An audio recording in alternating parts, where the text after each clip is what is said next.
Good evening, everyone. Good evening, everyone. We're going to go ahead and get started shortly.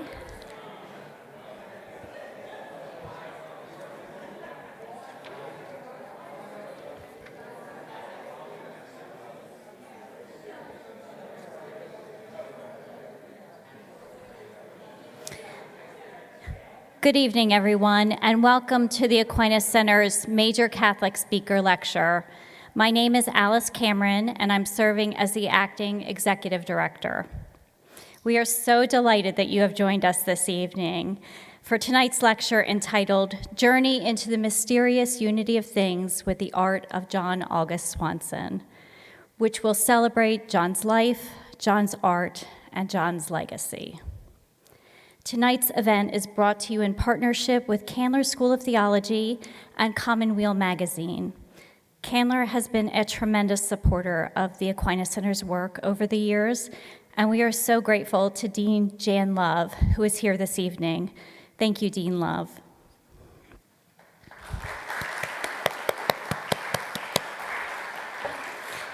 This year, the Aquinas Center is celebrating its 35th year of providing Catholic scholarly programs to the community that invite ecumenical conversations while fostering faith and dialogue.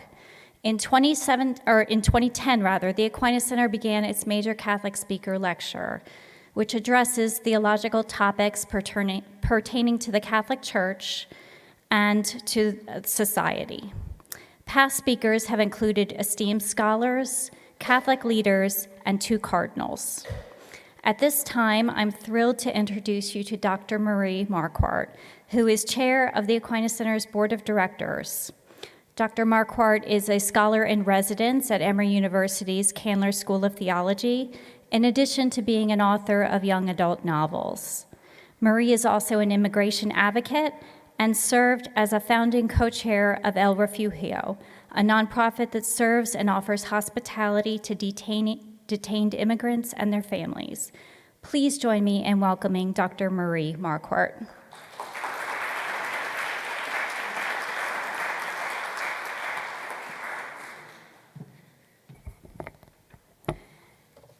Thank you, Alice. And I just want to take this moment to thank you especially for all the work that you've done to bring us together this evening. Friends, it's a pleasure to be gathered with you all this evening to honor the life and the art and the work of John August Swanson. We're so fortunate that the Candler School of Theology is home to the largest public display of Swanson's art. Tonight, we are equally fortunate to have with us Dr. Cecilia González-Andrieu, a renowned scholar of theological aesthetics and a longtime personal friend of and collaborator with John August Swanson, to speak with us about Swanson's life and work. Cecilia González-Andrieu is a professor of theological studies at Loyola Marymount University in Los Angeles. Her work explores systematic theology, theological aesthetics, and political theology from the particularity of Latinx experience. She's the author of Bridge to Wonder, Art as a Gospel of Beauty, and co-editor of Teaching Global Theologies, Power and Praxis. Tonight, we celebrate with her the 10th anniversary of Bridge to Wonder's publication and the significant influence that her book has had on so many of us gathered here. Dr. González-Andrieu has published scholarly articles on theological aesthetics, Latinx theology, the theology of Pope Francis, and educational justice. As a contributing writer for America Magazine, she also regularly pens essays on immigration, education, and current political concerns.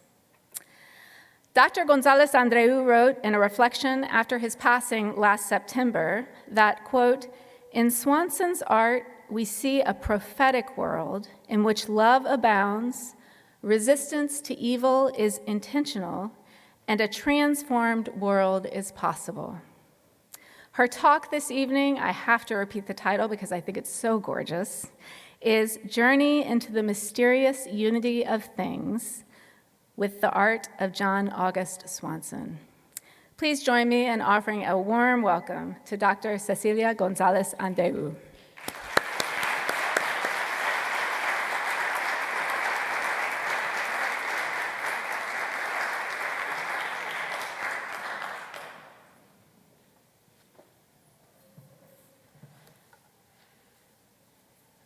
thank you so very much. That was very generous. And it's beautiful to be here with you. And if you will just indulge me a moment, saludos especiales a los miembros de nuestra comunidad latina que nos acompañan hoy. Quiero reconocerles y agradecerles que me acompañan esta noche, que la comunidad celebra el último evento del mes de la herencia hispana. Agradezco mucho el trabajo del equipo de Emory y si podemos después saludarnos y darnos un abrazo. I also need to add my surprise and extreme gratitude that one of the giants of Latino theological thought and a teacher I so profoundly value, Justo González, is here. Where are you, Justo?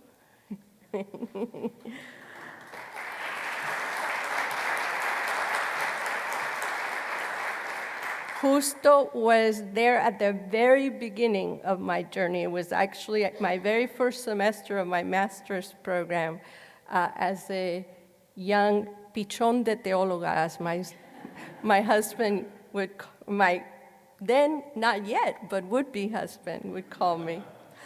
And as we speak right now, my students are actually reading his book, Mañana.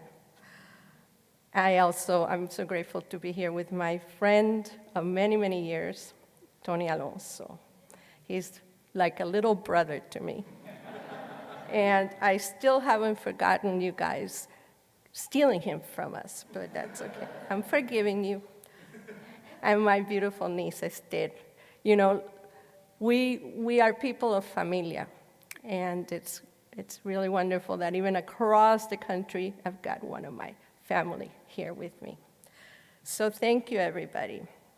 Now, I especially want to thank the planners of the events for Mes de la Herencia and for giving us this opportunity to be together, and that human being that seems to have no end to how great she is, Alice Cameron.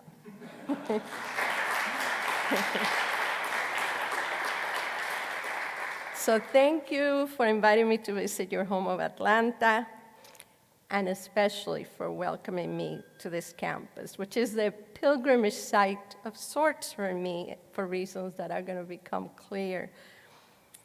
I'm also very grateful for the trust you place in me by asking me to consider a topic of pressing concern to the Catholic Church and the larger society. So that's a tall order right now, especially the part about choosing.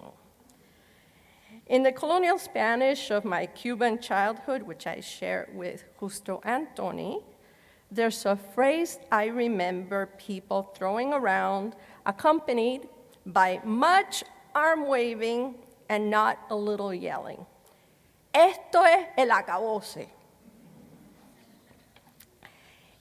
It's an over-the-top expression creating a new word from the root acabar, meaning to complete. Here, acabar gets repurposed and ascribed to a moment in time, a thing or event in which everything seems to be in such a state of chaotic disaster that something akin to the end is the only description. A particular feature of el acabose, thank you, sorry about that.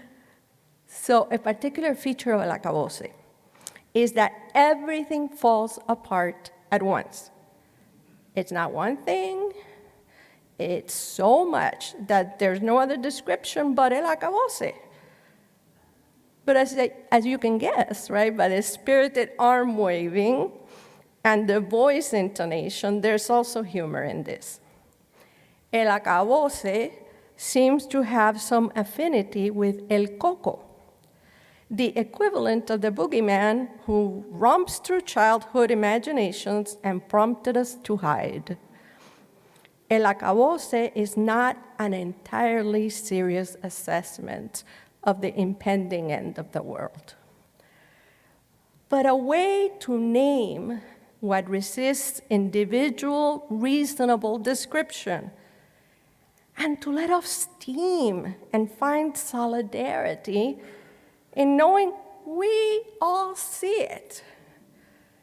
When something feels like el acabose, it has reached a level of chaos that only seems survivable with a healthy dose of childlike ingenuity.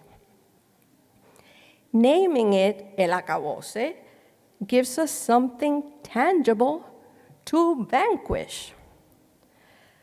So when I was asked to consider a pressing concern for the Catholic Church within the context of the United States, at this moment in history, my gut reaction was, esto es el acabose.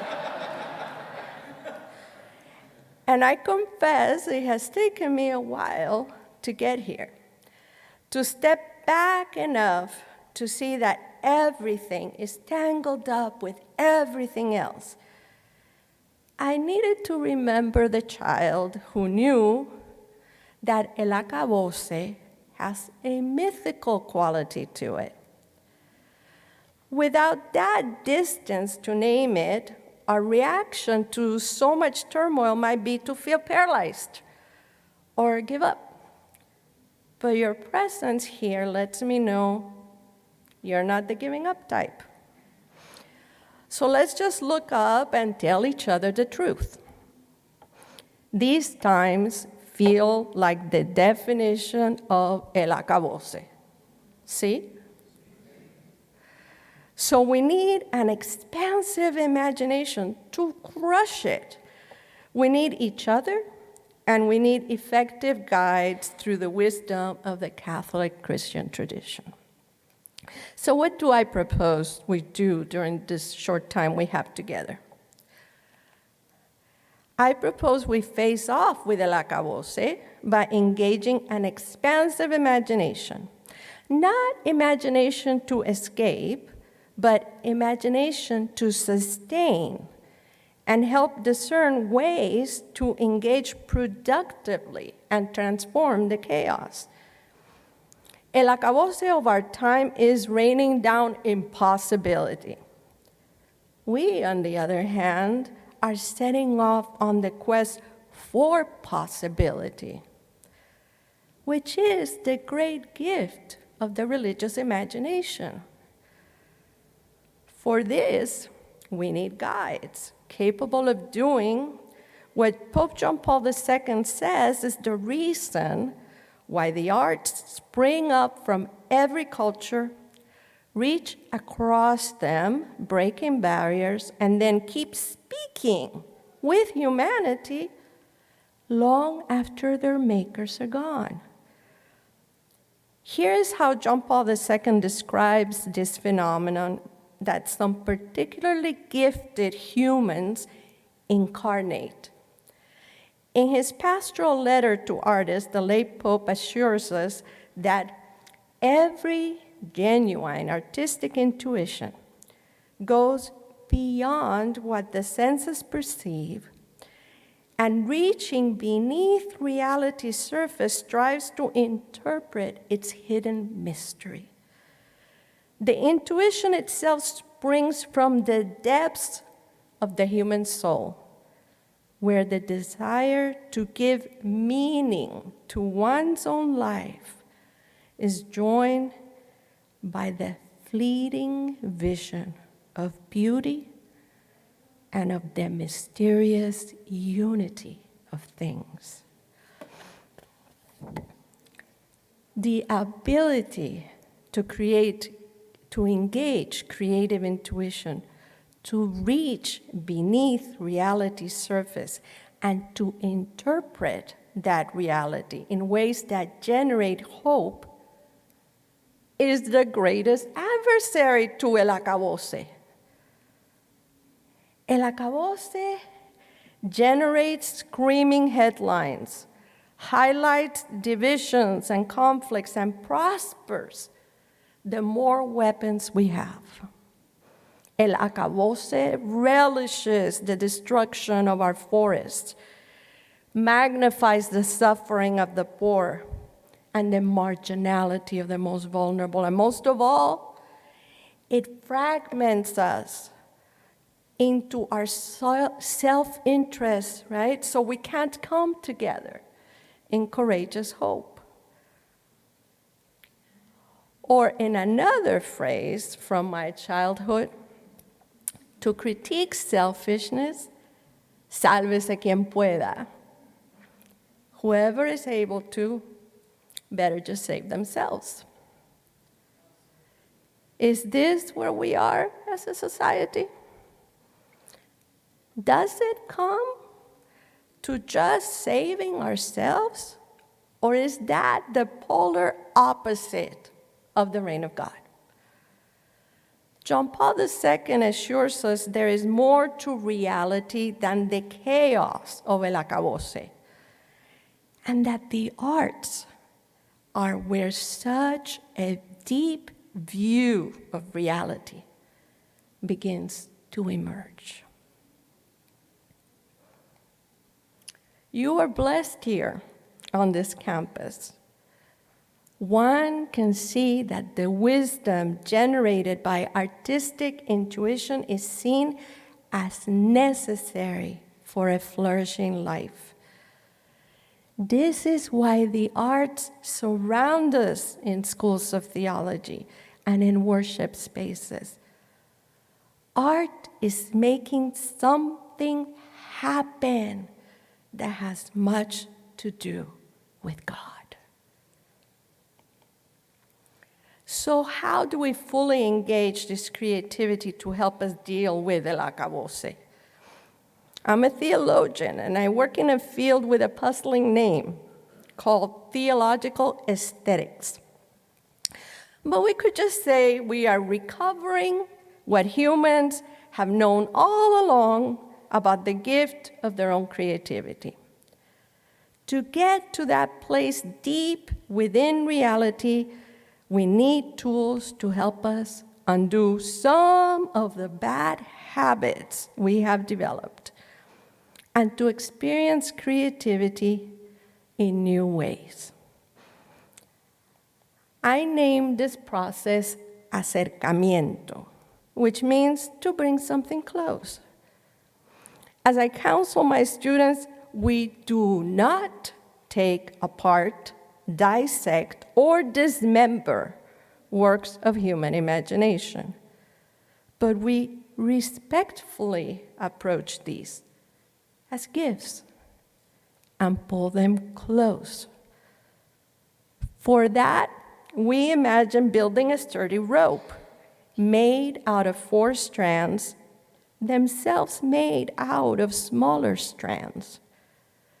The weaving of the rope is done by us, and the hope is that such closeness will generate insights in each of us. So let's begin with the strand of the art. Much of what today we call art was never thought of as such by the communities where it originated.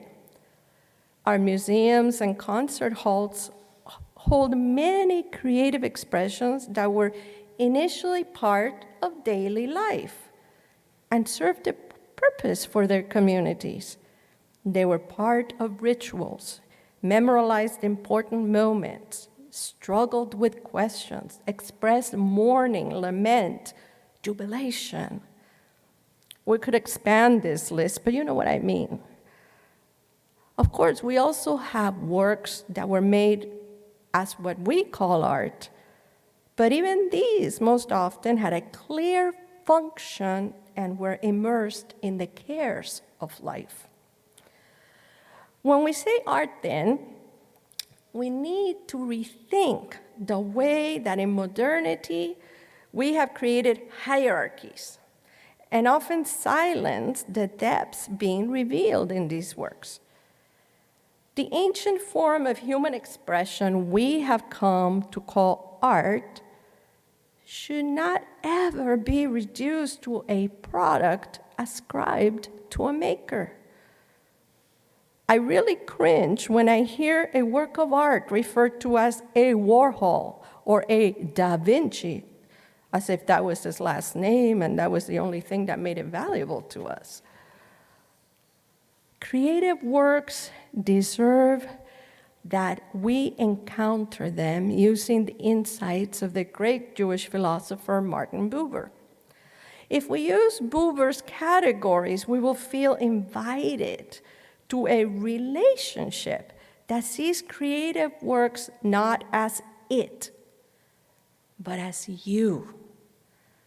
This will remind us to resist turning works of art into objects and commodities. This new way of encountering creative work is important to the work the arts do in a society. Because as Buber warns, what is an object lives in a past of having been. Conversely, when we treat creative work as you, it inhabits our present with the power to carry out the vital function that John Paul II hopes for in a community. This is theologically fruitful because as he sees it, every genuine art form in its own way is a path to the inmost reality of humans and of the world. For this path to open up before us, we need to allow art its own presence. Allowed to be the you that Buber describes, art is not what is evanescent and passes. It is but what confronts us, right? Waiting and enduring you. Now, influenced by Buber, writer Ron Austin counsels us to cultivate a practice of being in the present moment before creative works and when creating work. He advises us to be intentionally open and not to rush into our preconceived ideas. Creative works need space to simply be. And as I've often heard from artists themselves, what is born through the creative process is much bigger than them, and often astonishes even them.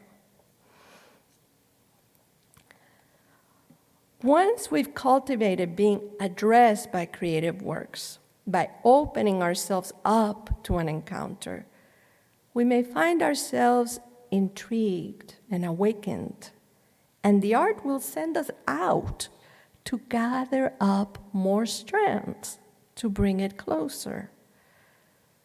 Cultivating an attitude of being present that gets out of our own heads can reveal an intriguing otherness. The attitude of respect toward what exists beyond us starts to undo many falsehoods thrown up by el acabose. The second strand is the artist or artists. This is more complicated than it sounds.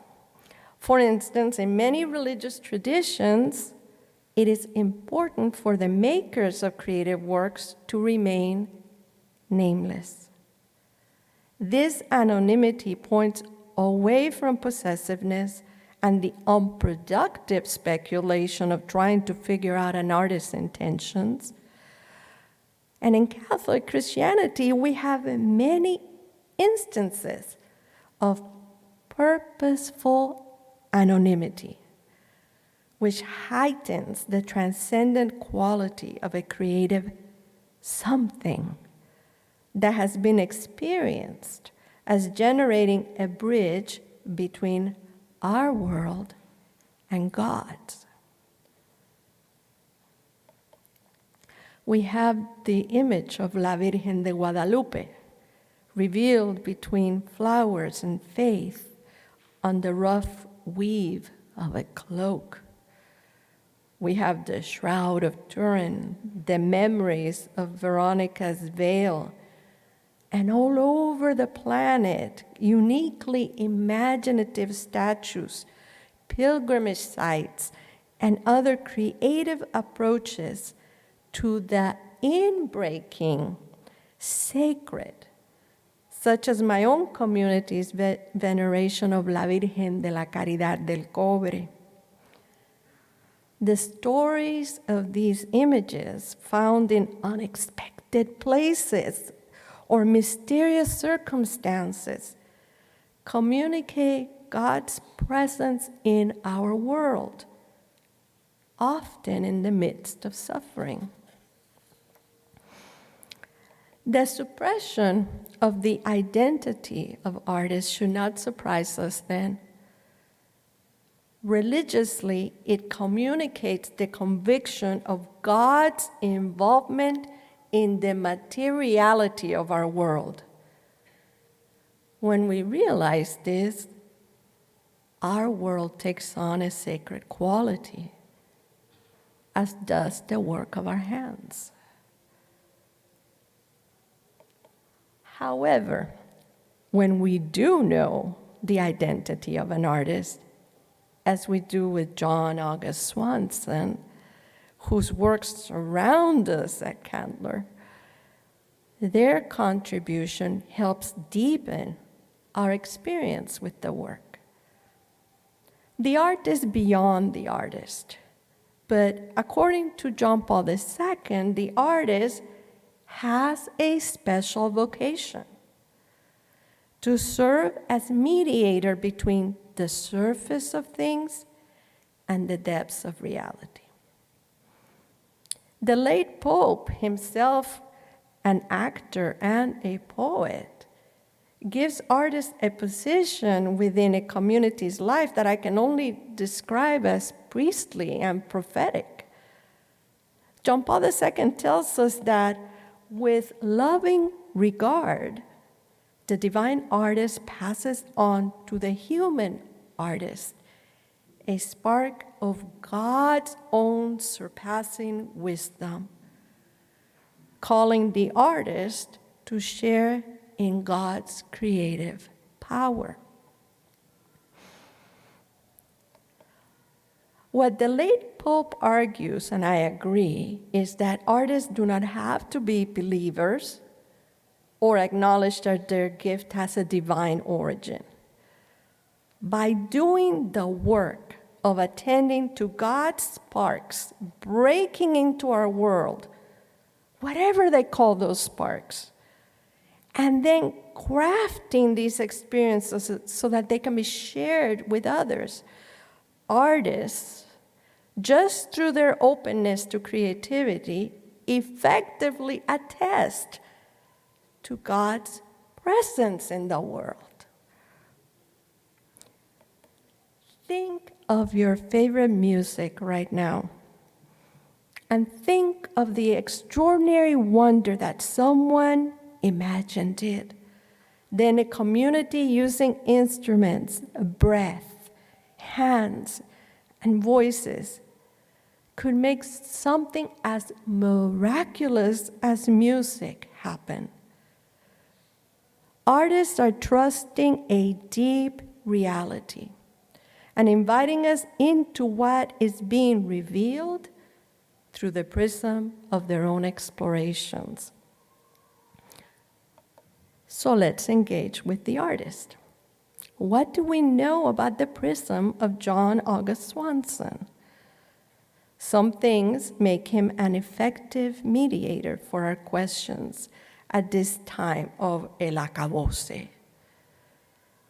Swanson was formed by the transformations of the 20th century. He struggled to belong, and he mediates the experiences of the displaced of the world. Born in 1938 in Los Angeles, on one side he was a light-skinned Mexican American, surprising people with his mastery of Spanish. However, in a racist society, he was also wounded by the constant dehumanizing discrimination experienced by his family. On the other side, he was Swedish American, whose alcoholic father abandoned the family and whose loneliness and suffering haunted the artist. And Swanson was a second-generation American, trying to figure out what that meant. He resisted being called a Latino artist, fearing his mixed heritage made this inauthentic. Yet when asked by a visitor, this is a story he told me, why most of the people in his art were brown-skinned, he replied, noting the not-so-subtle racism behind the comment, because these are my people. Swanson was also Catholic and resisted this label too because of the unnecessary boundaries it created between him and people of other faiths or no faith. Swanson was not a casual Catholic either. He attended Mass whenever possible, and his bedside table was filled with books of prayer. He read the tradition's great wisdom teachers, both ancient and contemporary, while identifying closely with some of our ancestors like St. Francis of Assisi. He understood his Catholic faith as rooting him in fertile soil. He also loved gardening and was eager to explore other religious traditions, seeing the beauty in other faiths and nourished by their enriching perspectives. He learned how to enter ever more deeply into his own. Finally, Swanson was a visual artist and gifted musician. Yet this is also another community where he never fully belonged. He was unwilling to play the games of the art world and bristled against the commodification of art. In one reflection, he writes, "The images I make are not for art's sake, nor are they for pure self-expression. I want to speak to you in everyday terms, as if you were sitting here beside me. I pull from old roots to make a new thing that I hope will catch some of the light of our archetypal beacons." True to this, Swanson purposefully made serigraphs, handmade, multi-layered, screen prints to accompany ordinary people in their homes or grace modest spaces of prayer. This was a financial strain, but consistent with the preferential option for the poor. He understood was God's vision and the monk-like simplicity that characterized his life. Swanson's generosity is legendary, and deservedly so. By developing an attitude toward artists that acknowledges them as vital members of society, we affirm they have important work to do in disclosing God's presence to the rest of us. By valuing them as priests and prophets for our planet, we begin to deconstruct celebrity culture and the pursuit of money. When we value people rightly as part of a revelatory process that involves all of us, we nurture the imaginations that will help us flourish. So let's get to strand number 3, the communities behind the art. In this strand, I recall the insight from the philosopher José Ortega y Gasset. I am me and my circumstances. If I don't save the circumstances, I will not be saved. We can interpret this in 2 parts. The first insists that beings don't spring up from a vacuum, but are born into particular contexts. We are different, and there's beauty in the differences created by our context. But our circumstances also generate responsibility. Just as we cannot separate ourselves from our circumstances, neither can we separate ourselves from the suffering that exists within those circumstances and somehow expect redemption for ourselves. As Pope Francisco reminds us in his encyclical Laudato Si', in this universe shaped by open and intercommunicating systems, we can discern countless forms of relationship and participation. This leads us to think of the whole as open to God's transcendence, within which it develops. Faith allows us to interpret the meaning and the mysterious beauty of what is unfolding. We are free to apply our intelligence toward things evolving positively or towards adding new ills, new causes of suffering, and real setbacks. This reminds us that each spark of revelation, as it takes on form in our material world, is embedded in a web of intercommunicating systems. Creative works can be responsive to these complicated contexts and move us toward care for all that surrounds us. Noting the circumstances around the birth of creative works expands our insights in really unexpected ways. For instance, as we are struck by the denunciation of poverty in Federico Garcia Lorca's Poet in New York, the poetry speaks more truthfully, knowing he wrote it while visiting New York as a student during the stock market crash of 1929. Later, reading Thomas Merton, we find out he had been reading Lorca.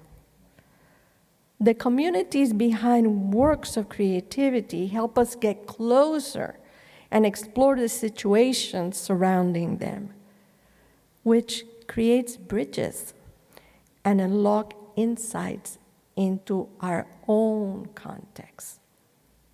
So let's try this. Take in this work on its own, with no other information to distract you.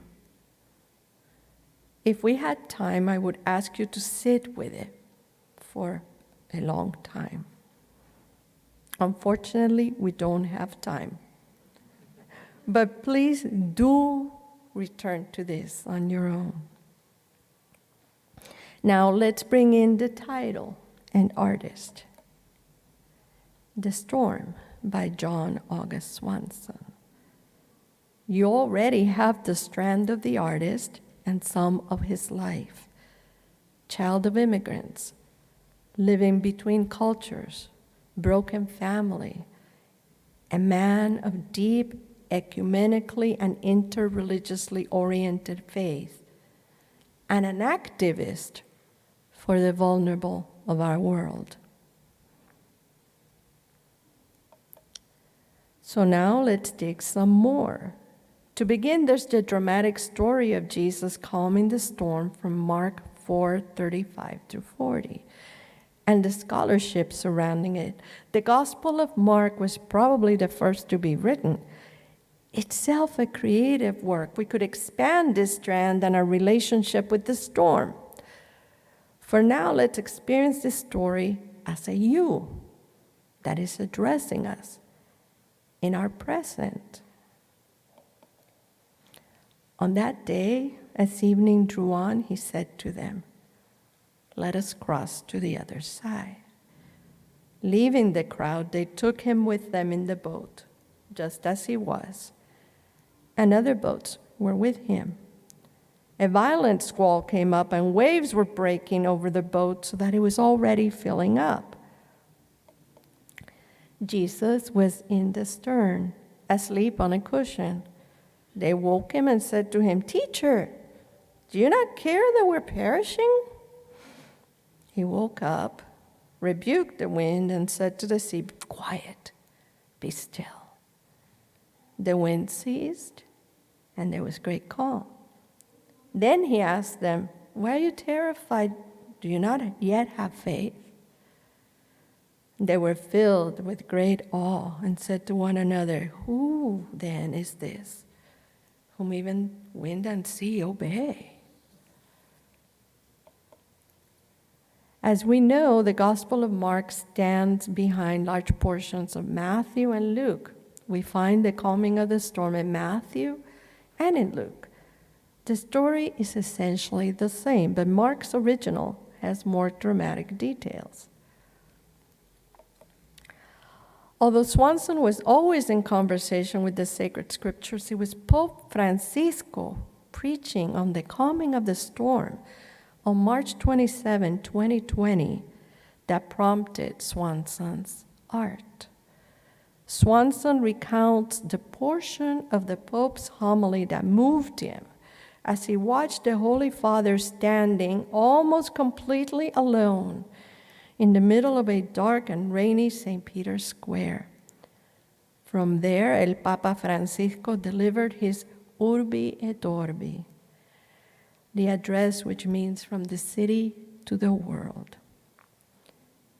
It is March 2020, and the Pope's encounter with the biblical text comes as he is living through this moment in history.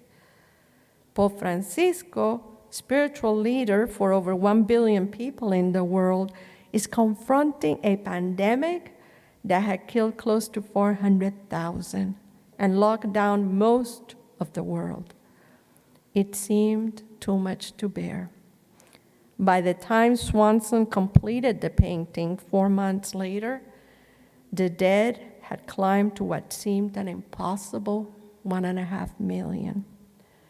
These were the circumstances prompting Francisco's biblical interpretation as the Pope speaks to the world. We were caught off guard by an unexpected, turbulent storm. We have realized that we're on the same boat, all of us, fragile and disoriented, but at the same time important and needed. All of us called to row together, each of us in need of comforting the other. On this boat are all of us, just like those disciples who spoke anxiously with one voice saying, "We are perishing." So we too have realized that we cannot go on thinking of ourselves, but only together can we do this. Pope Francisco is quite familiar with sálvese quien pueda. Just save yourself. The vision he has, which is God's vision, is the opposite. Only together can we do this.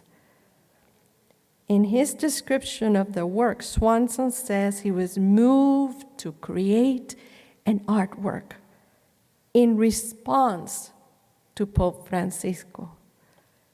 So we see the sometimes mysterious collaboration that may be behind creative work. The Pope reaches back across centuries for guidance from the Gospel of Mark and the wisdom of the community.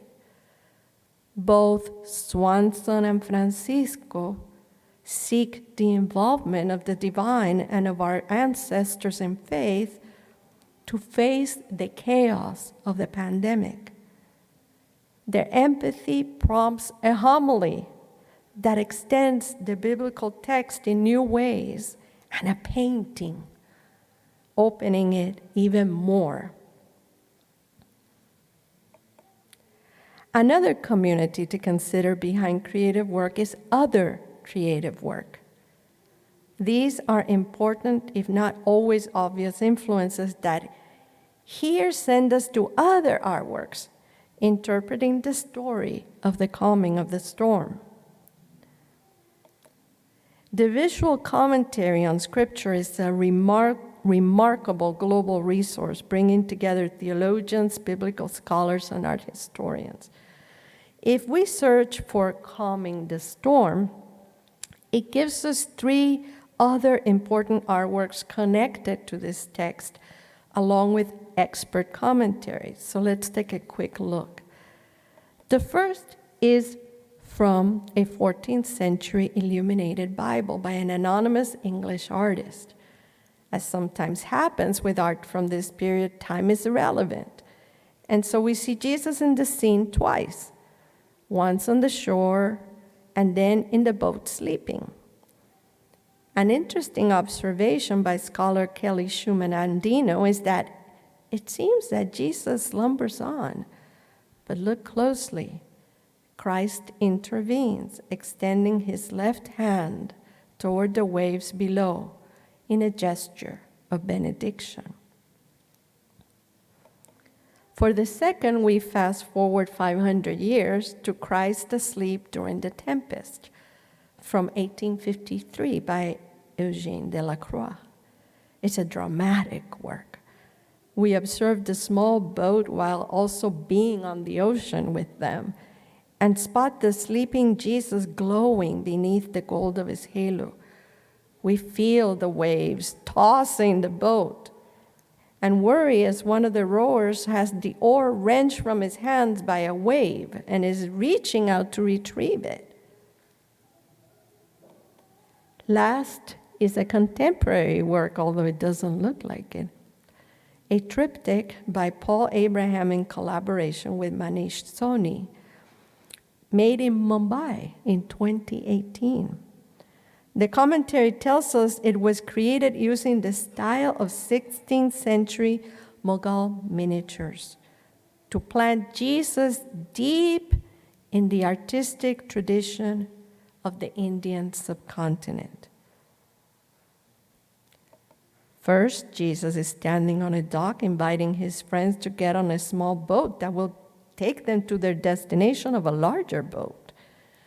Surrounded by water, this is a culture that knows their boats and how these things really work. The scene is already stormy, so not much of a surprise that in the second panel, while Jesus sleeps under a red blanket, there's total chaos for everyone else.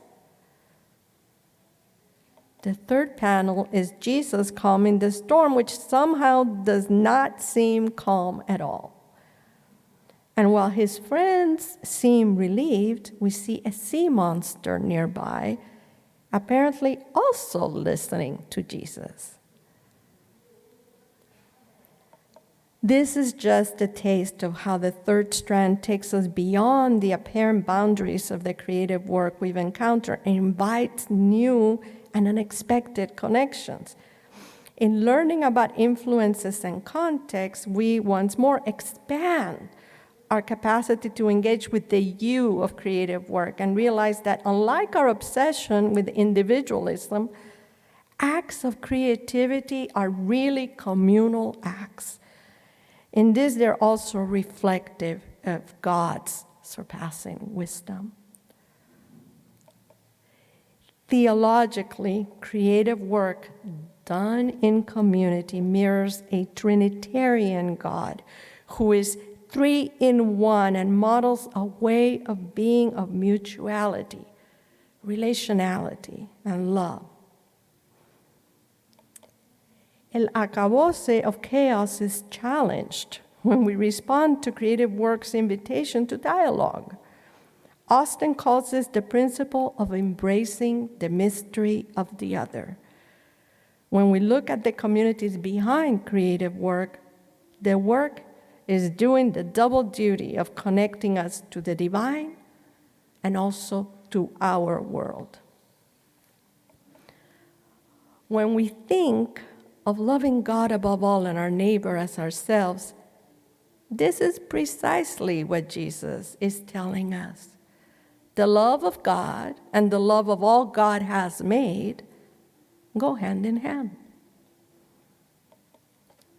So let's get to our final strand, where John Paul II's hopes for how art serves a society flower as we tie the ends together. The communities in front of a creative work. I find this final strand humbling and helpful. First, when we think of communities in front, we have to realize that this is an extremely fluid category. Imagine being a person in 1550 when the very first cathedral of the American continent was completed in Santo Domingo. Had you ever seen anything like that before? How did you feel as you looked up? What happened when the light filtered through the windows? Now imagine someone visiting that same cathedral now. How different is that experience? Did the cathedral become less awe-inspiring? Or did our buildings grow to proportions that dwarf it? Can we appreciate the colors of light through the windows when we have lights of every color available to us with the flick of a switch? I'm sure you can think of many examples of experiences you've had where you suddenly realize how different your experience is from other generations. This not only applies to older generations, but should make our present judgments less rigid as we think of those who will come after us.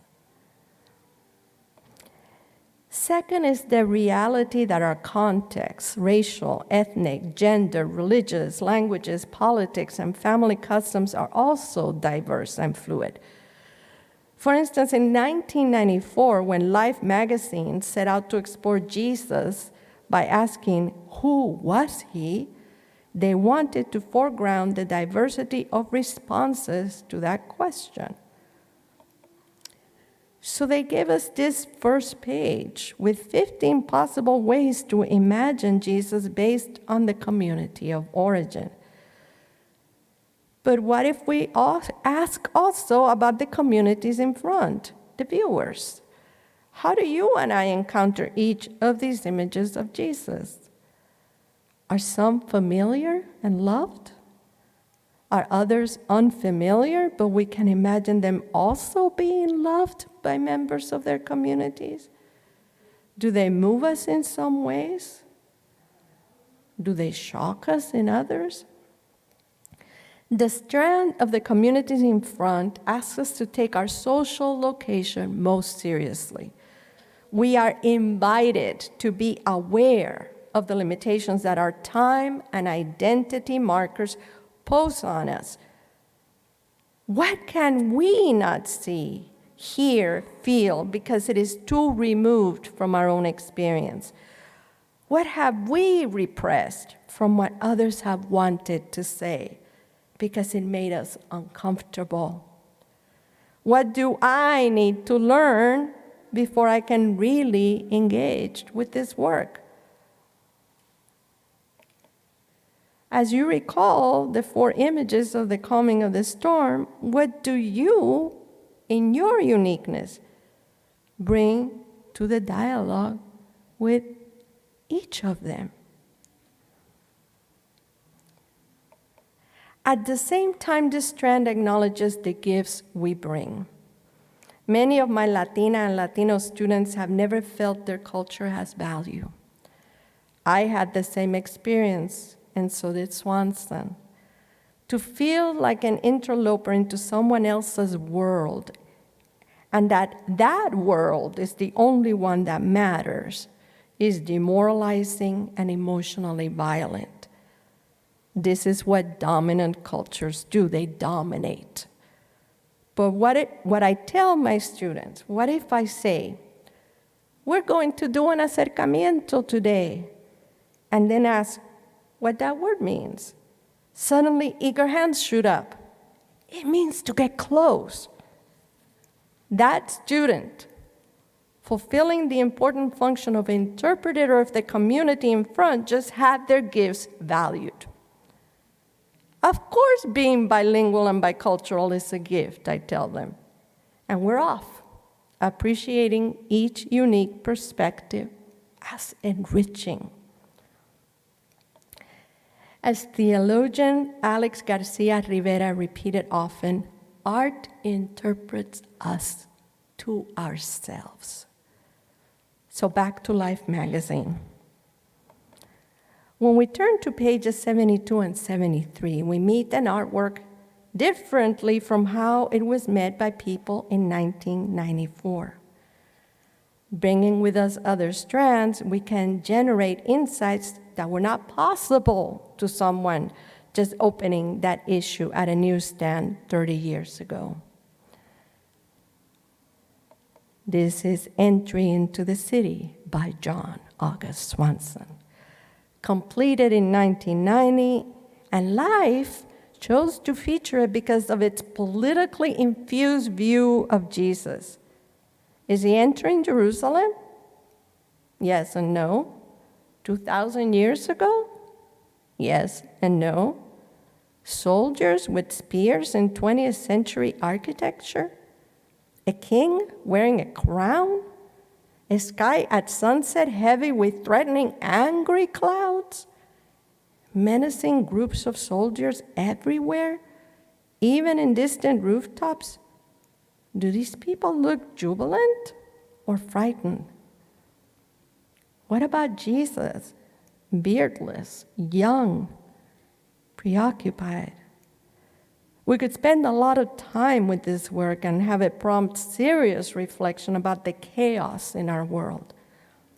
This is the gift of creative works that John Paul II sees so clearly. This painting is beautiful and ethically good, and because of this, we recognize it as true. All this makes it quite timeless.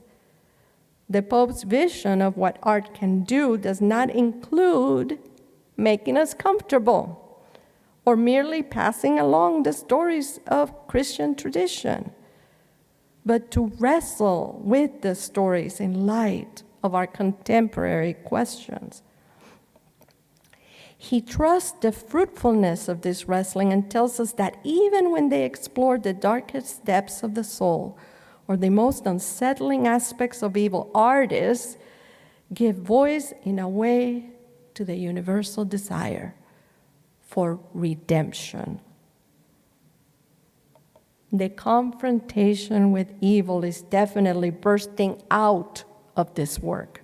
And here we are, as a community in front, having lived through experiences that came after this work was made. The Oklahoma City bombing of 1995, the multiple attacks on civilian populations of September 11, 2001, and the still reverberating violence of January 6, 2021. This painting of Jesus evidently fraught arrival into a modern city addresses us with new poignancy as people in the United States of the 21st century. It embodies what biblical scholars tell us, that a Jesus who doesn't get himself killed because what he was doing challenged those in power is not the Jesus of history. For my students, recovering Jesus as someone who actively and courageously took the side of the vulnerable is life-giving and helps them reorient their own lives. So now let's return to the storm and its many insightful glimpses into the unity of things and how we ought to respond to the fragmentation of el acabose. Pope Francisco and Swanson both glimpse something they give to us. Jesus is with us on the boat. He is one of us. He was always one of us. The miracle is to remember what our kingship with Jesus and all creation means and tap into that courage. As we face off with the storm, something surprising happens. The sky takes on ever deeper jewel tones as the depth of reality reveals that it is most beautiful. The painting will continue gifting us insights. Not everyone in this boat of ours of the 21st century can row. Some of us are too small, too weak, too tired. Others of us are waiting our turn at rowing. We will take over as we are needed. The Madonna and Child, no halo or divinity hinted at, but rather their vulnerability, look directly at us from the center of the boat. Many of the other people do too. They see us. We see them. They are brown people, vulnerable people, courageous people, and joyful people. Their clothes are brightly colored. Their faces are confident. The sea and the sky echo a complicated beauty made up of tiny dots and lines. Reality, all of it, is multiple, diverse, communal, and yet somehow also mysteriously one. There is not one ocean, there are many drops of water.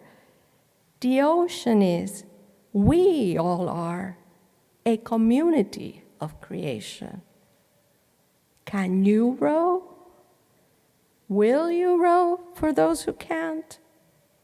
Can I row for you? As Pope Francisco keeps reminding us, only together can we do this. Jesus is in the boat with us. Let's do this. Adiós el acabose.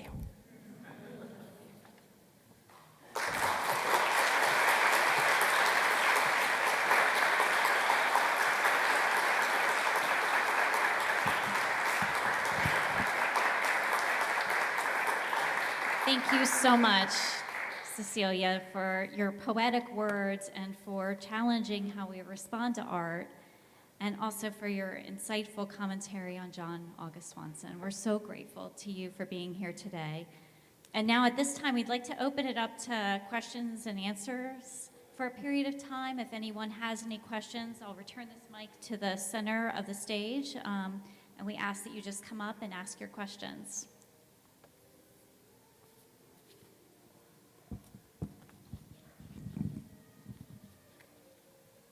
There's a lot of singing.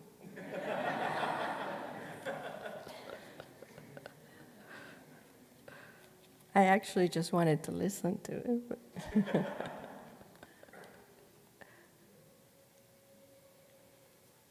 we're good.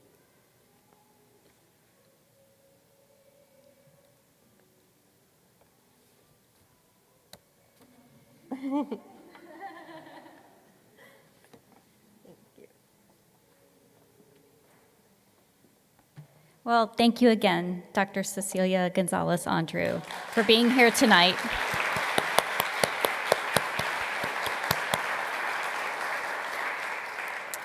Before we head out to the celebration that will happen in Candler's Atrium, I'd also like to thank our partners, Candler School of Theology and Commonweal Magazine, Dean Jan Love, Dr. Marie Marquardt, Joanne Solis-Walker, and the Aquinas Center Board of Directors and staff, Valeria Longhe, Deacon Bob Howard, Gabby Guerrero, and Lyndon Abston, and to all those who helped make tonight possible.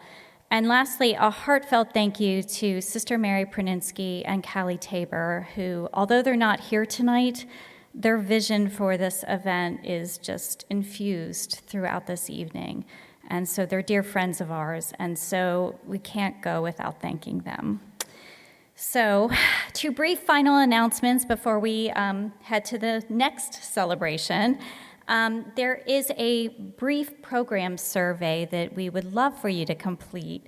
The Aquinas Center really strives to offer engaging and educational programs, but we would love to hear your feedback if we're delivering that. So as you exit the sanctuary, there is a tablecloth with our logo on it. If you could take your phone and scan that QR code, it will take you directly to the brief survey. And we'd be so grateful to hear your words and feedback on tonight's event. So thank you for that. And lastly, as many of you are aware, the Aquinas Center does rely on donations to deliver our mission and support the caliber of programs and speakers that we offer, like tonight's program. The pandemic not only expanded our audience, but it expanded our opportunities and our work as well. So in honor of Bridge to Wonder's 10th anniversary of publication, the Aquinas Center is gifting personalized copies signed by author Cecilia González-Andrieu as a thank you for the first 30 donors who contribute to our annual fund at a level of $30 or more. And it would be a nice commemorative piece for tonight's event so that you remember it. So we thank you for your support. There will be a table at the reception if you're interested. And on behalf of all of us, we thank you for joining us. And there will be an opportunity at the dessert reception to take a self-guided tour of Swanson's art.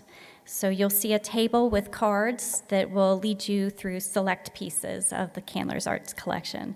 So good night, and I hope you've enjoyed this evening.